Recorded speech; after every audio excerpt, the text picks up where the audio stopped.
Welcome to Talkin' Entertainment from Rip City with Brandon Laws and Dan Zeal.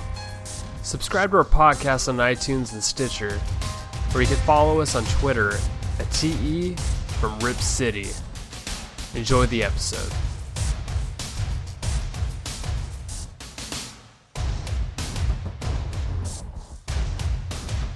Hey guys, it's Dan coming back at you with another quick review. Got Toy Story 4 coming at you this week. Toy Story has been out for 2 weekends now.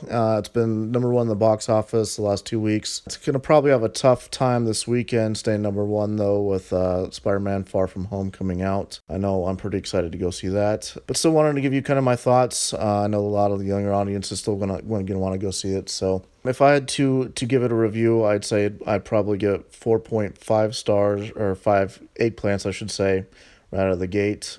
It was pretty good. It was kind of boring at times, but there was kind of a lot to digest, so I'll kind of go into that in just a second.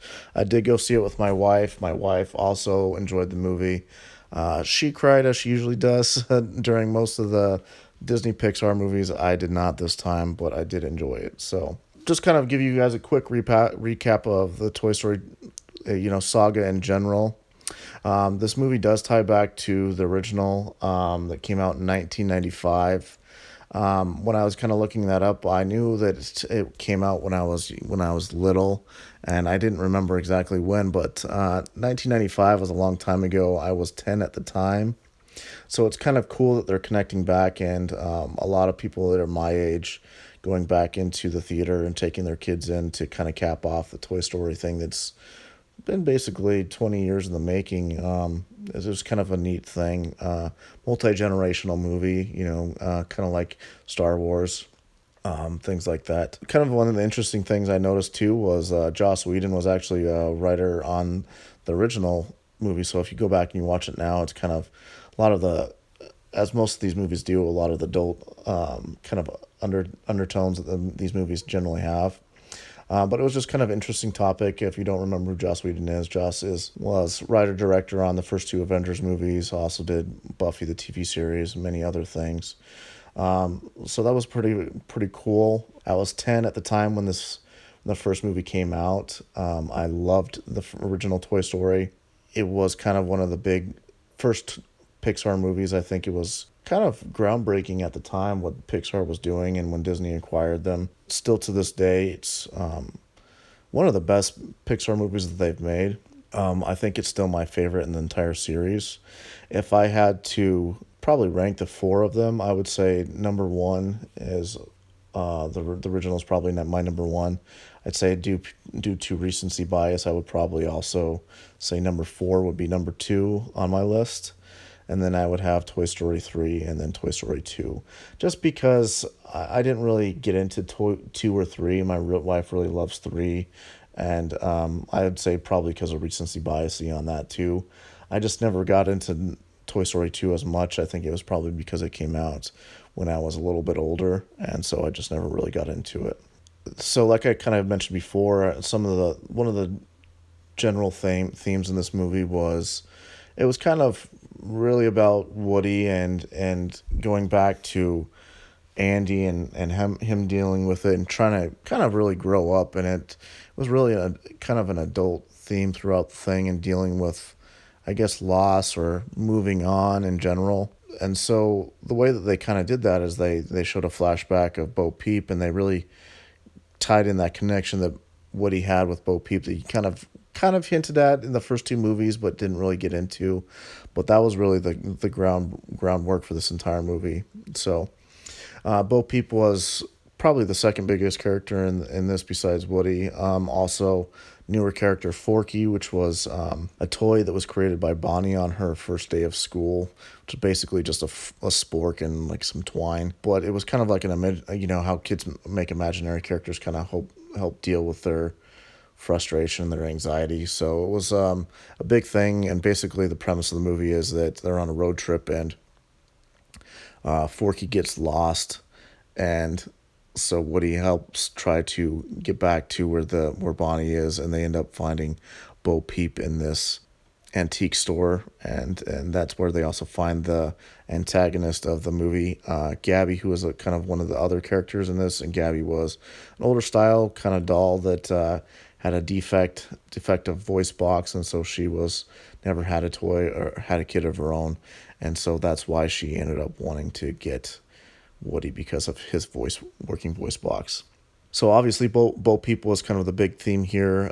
She did a fantastic job. She was probably the most interesting character in the new movie, and she did a really good job, and they did a great job of kind of branching out, and kind of for the big theme that she had in this movie was really trying to help Woody move on from his loss of Andy, and to kind of help him grow as a toy, and to move on and end up moving on with her. So Key and Peele were pretty much in a lot of the promos for their little fair toys, this Ducky and Bunny.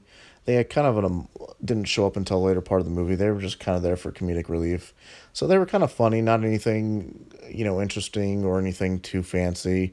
Just kind of, funny little moments. So Gabby and her dummies were, like I had mentioned, were the antagonists of the movie.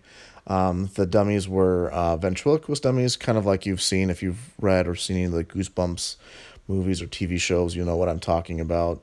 And kind of the funny thing about that is that my sister-in-law took my nephew, who was 4, to go see the movie. And he was actually so scared of the ventriloquist dummies that he wanted to leave. So when she told me that, it just kind of made me kind of remember those, and how when I was little, those ventriloquist dummies scared the shit out of me too. So just be wary if you take your kids to see it, that they will probably be afraid of those. I've heard from a couple other parents that took their kids.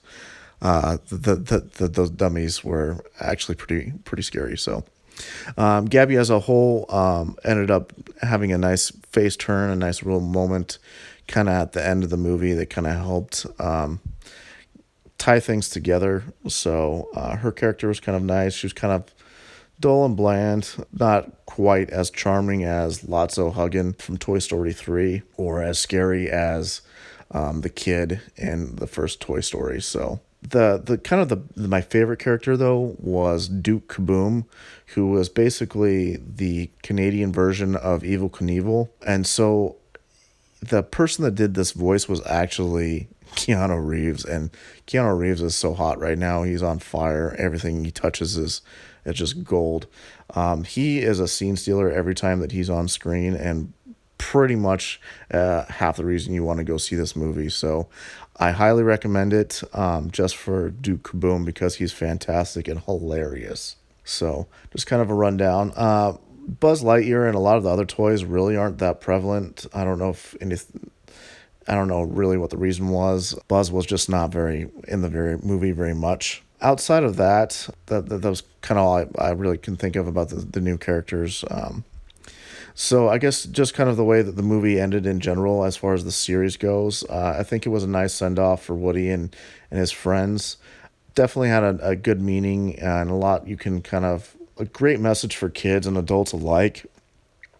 For a series that's been spanning 2 decades, basically 2 different generations. I thought it was so good and well done. And, Toy Story's been around forever, and it's sad that it's going to be done, but, it was great, and I can't wait to show my children all the different Toy Story movies. All right, I hope you guys enjoyed my review. Hopefully that helps make your decision when you're going to see a movie this weekend. If you have any questions or anything, hit me up at Dizzy Zebo on Twitter. You can also send any questions to TE from Rep City. Hope to hear from you guys soon. I will talk to you later.